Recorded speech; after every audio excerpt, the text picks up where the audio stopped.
Hola, soy Anaís Osorio y voy a estar presentando mi mapa conceptual Concepciones.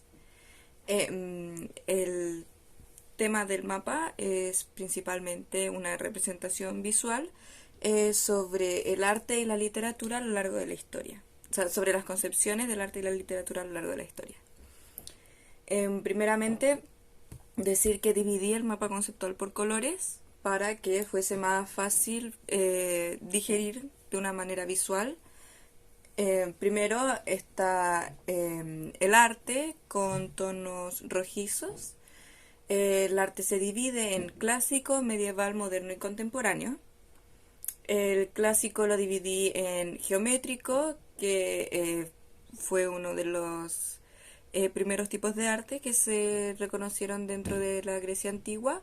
El arte geométrico se basaba en lo esencial, en formas simples y esenciales de representar. Luego está lo arcaico, donde se desarrolla una percepción personal de la figura humana, o sea, de cómo cada artista representaba la figura humana. Luego está el medieval, que en general hay una concepción del arte evangelizadora como propaganda religiosa, que es algo que se ve en general durante toda la época medieval. Luego está el arte moderno. El arte moderno tiene un contexto en el que ya saliendo de lo medieval se ve el artista con mucha individualidad creativa, lo cual lleva a distintos movimientos como serían el romanticismo, que busca la originalidad dentro del arte, y el neoclasismo, que presenta una gran admiración por los antiguos y que los considera a los antiguos como verdaderos artistas. Luego finalmente está lo contemporáneo, que aquí es algo ya más complejo. Se habla de la globalización en el mundo del arte. Hay mezcla de estilos, hay intertextualidad entre artistas y hay una mezcla de medios también. Luego está la literatura. En la literatura clásica, tenemos que los poetas son considerados superiores a los artistas plásticos, que serían escultores, pintores, etc.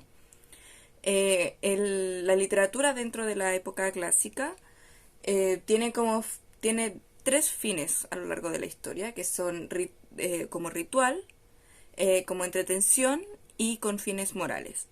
El fin ritual es un film más popular que tiene su origen en los primeros años de la época clásica y que luego va desapareciendo con el tiempo. Después la entretención tiene que ver con entretener a los... tiene que ver con un fin militar, con entretener a los militares después de las batallas. Y posteriormente lo moral, que tiene que ver con un fin desde de la aristocracia, de presentar como lo que es moralmente correcto, que es la vida aristocrática. Luego tenemos la época medieval. En la época medieval la literatura es nuevamente profundamente cristiana, pero a diferencia del arte, aquí está, por ejemplo, la educación moral cristiana a cargo de los clérigos, que tiene que ver con, bueno, educar a las masas sobre el cristianismo, pero aparte también con la conquista y con hacer que pueblos que se van conquistando vayan aprendiendo también sobre las costumbres cristianas, que son las buenas costumbres. Y también surge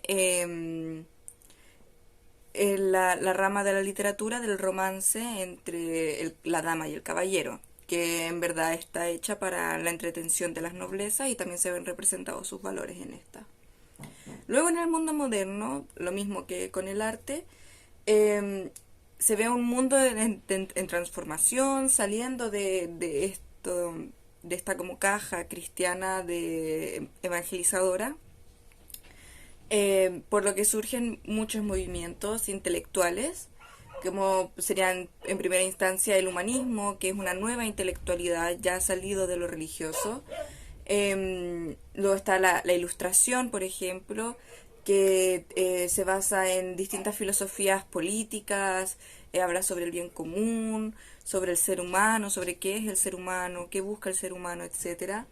El neoclasicismo, que tiene la razón como principio, que piensa que la época clásica, siempre que la época clásica fue mejor, que ellos tenían las respuestas, ciertamente. Luego está el romanticismo, que se podría decir que es un movimiento del arte por el arte, que tiene que ver con la búsqueda de lo nuevo, que tiene que ver con la originalidad y que tiene que ver con el artista buscando su arte. Eh, Luego está la época contemporánea, que nos específicamente en Latinoamérica, que es la profesionalización de la literatura en Latinoamérica. La profesionalización de la literatura en Latinoamérica. Eh, Aquí hay varias características que se pueden ver, por ejemplo, que la literatura en Latinoamérica es regionalista, que tiene que ver con la redefinición de la dicotomía civilización-barbarie, que la literatura en Latinoamérica se enfoca mucho en el mundo rural, en la representación de los pueblos indígenas y en la memoria nacional, principalmente en las dictaduras, ya sea desde una perspectiva de infancia en las dictaduras o desde una perspectiva como escapista, puede ser también una perspectiva narradora, narrativa de las dictaduras en Latinoamérica. La cosa es que las temáticas en Latinoamérica tienen siempre mucho que ver con lo que se vive dentro del contexto latinoamericano. En conclusión, decir que tanto el mundo del arte como el mundo del arte como de las artes plásticas como el mundo de la literatura siempre se ve afectado el contexto histórico, sociopolítico de lo que está pasando con cómo se representa este en el mundo del arte, ya sea como primeramente como algo meramente narrativo, como esto es lo que está pasando, bla, bla, bla, o como se ve en momentos ya como desde la época moderna, con, por ejemplo, no sé, expresar cómo se siente el artista con respecto a lo que está pasando o en representar situaciones políticas que están pasando en su entorno o en nombrar situaciones que considera que son importantes de mencionar. Y eso, espero que se haya entendido mi explicación del mapa conceptual y muchas gracias por escuchar.